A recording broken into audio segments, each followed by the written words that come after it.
There's something about solitude in a sunrise. It moved me so much that it became a deep inspiration to the type of work that I'm doing now.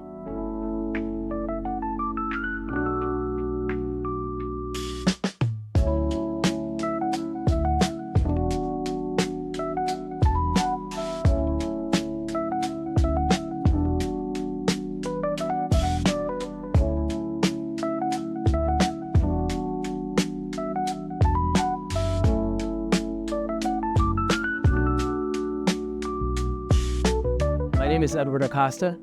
I'm a contemporary visual artist. My art style is actually known as hard edge abstraction. There's a little bit of geometric abstraction and small dose of op art. In my formative years, I was very interested in Andy Warhol. I've always tried my best to create work that was my own visual language from some of the inspirations that I was looking at.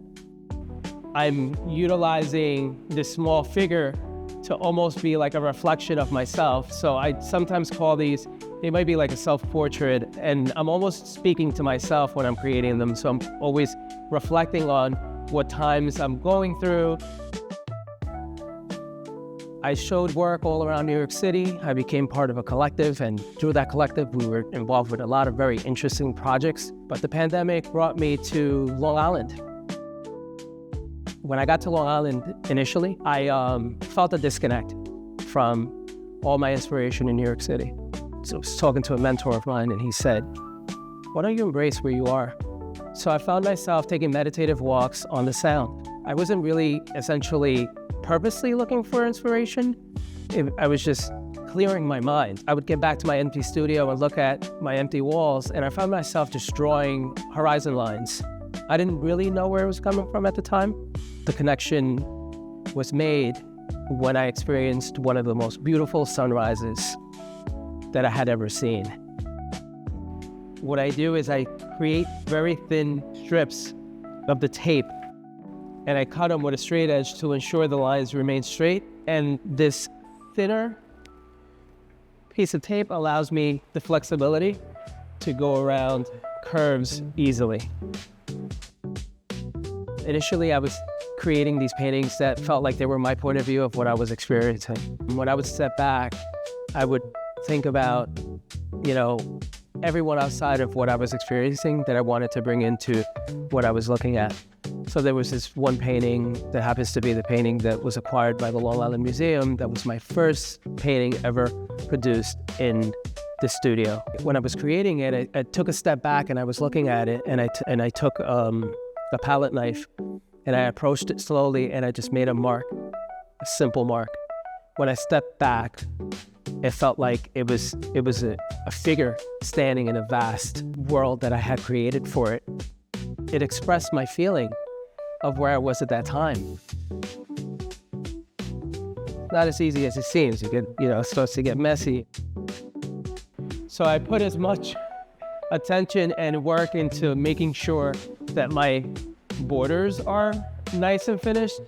So sometimes I may just do a black border, and other times I just paint through the side of the canvases.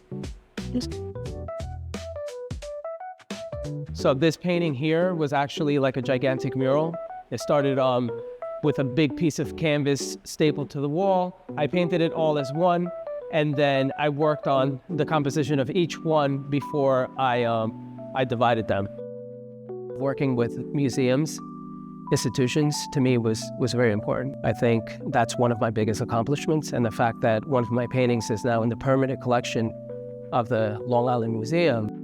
Sometimes I pinch myself. I think it's like a dream to be able to reach that level in my professional artistic endeavor.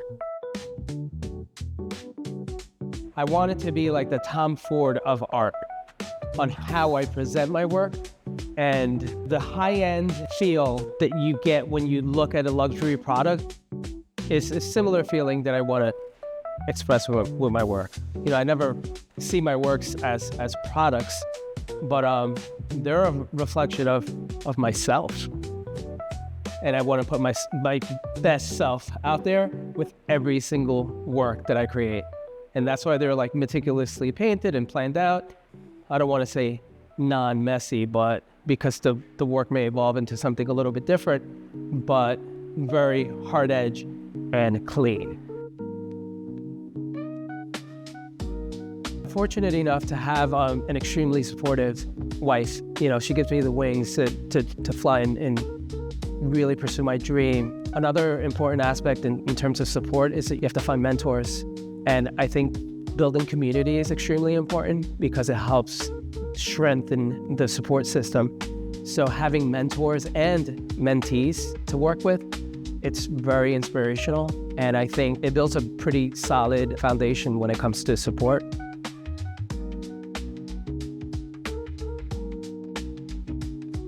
I'm always trying to make my work a little bit better. My studio practice involves a lot of experimentation, and I'm always chasing, polishing the work, making it feel richer. My goal is just to continue evolving the work that you're extremely proud of, and it continues to evolve. That opens so many doors. Find good mentorship, find a community, become part of it, and work as hard as you can and give it everything you have, and trust the process. It's not going to be easy, it's going to be risky, but trust the process.